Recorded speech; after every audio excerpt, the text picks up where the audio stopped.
Hi folks, welcome to Poor Uncle Joe's Sunday afternoon story. I think we have a good one for you today. Now this is a true story. Now some people have asked me if all my stories are true, and I say, yes they are, and the ones that aren't should be. Well, this story is about my bucket list. I think as we get older, a lot of us formulate a bucket list to try and do things that we kind of put off through our lives and we'd like to try before we get too old.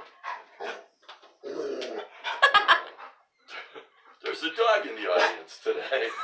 Hi, Ellen. So where was I? Let's see.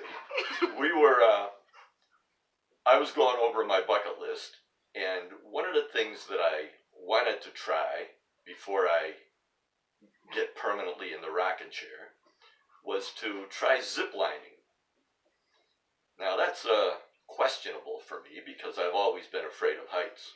So one day I happened to be talking to my daughter about it, and she said, I'll do it with you, which surprised me because she's afraid of heights too. So we both decided that we could try and overcome one of our fears by going on the zip line. So my daughter looked around on the internet and she found this ski resort that had a really high zip line. I thought it would be maybe 40 feet or something like that, maybe 50 feet. So we went up there and we bought our tickets and we sat down in the waiting area. And as we were sitting there having a drink, I happened to look up in the sky and I saw these birds flying over. They were really high.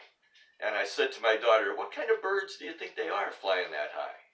And she looked at them and she said, that's not birds, that's the zip liners. Oh my God.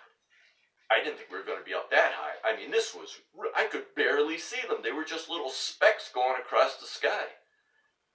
Well, I figure we already had our tickets, so we're committed.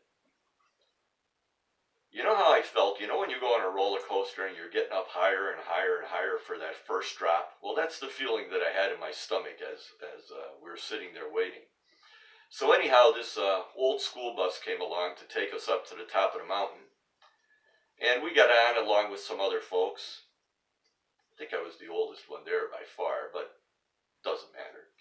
So up we went on what I guess you could call a road. We bounced like crazy up to the top of the mountain. And when you were up there, boy, oh boy, it looked even higher than it did from the ground. We were really up there. And we were last in line. So we got to watch everybody else go. And a couple of them screamed as they took off. And I knew I would too. So finally it was our turn. And we get hooked up to the cables. They had two of them, thank God. My daughter's right beside me. We're about 6 or 8 feet apart. And just before you put your feet up against this thing and they drop the thing and down you go. Well, just before we took off, I looked over at my daughter and she looked at me and she says, I'm doing this for you. All of a sudden the gate opened and down we went. Oh my God, did we go fast. I look over at my daughter and she's doing what you're supposed to do on the zip line. She let go with her hands and she's enjoying the ride.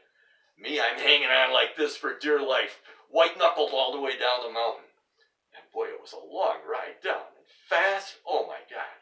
Well, anyhow, we got to the bottom, and thank God there was a couple of guys down there to catch us.